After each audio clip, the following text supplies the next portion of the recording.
In our first story, Sri Lanka is in urgent talks with India for another $1.5 billion credit line. The southern island neighboring country of 22 million people is struggling to pay for essential imports. Sri Lankan currency has devalued significantly in 2 years. It is also seeking help from global lenders.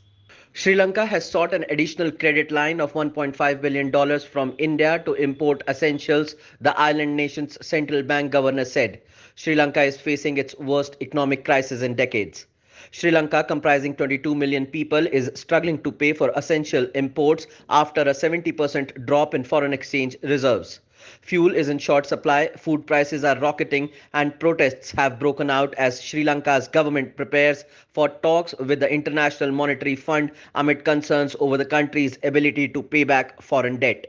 The new line is on top of the $1 billion support extended by India to help pay for critical imports when Sri Lankan Finance Minister Basil Rajapaksa travelled to New Delhi in March 2022.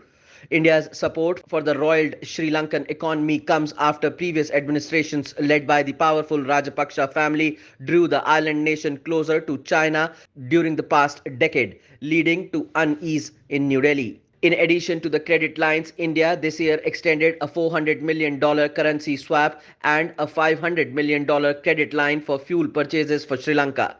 Sri Lanka's imports stalled, causing shortages of many essential items after foreign currency reserves fell to $2.31 billion in February.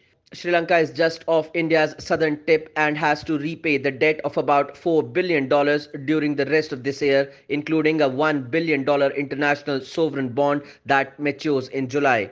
Faced with a swiftly deepening crisis, President Rajapaksa has also sought help from Beijing, including a request to restructure debt payments.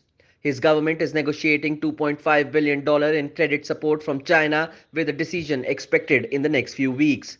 Finance Minister Rajapaksa is set to fly to Washington, D.C. next month to start talks with the IMF for a rescue plan and also to seek support from the World Bank.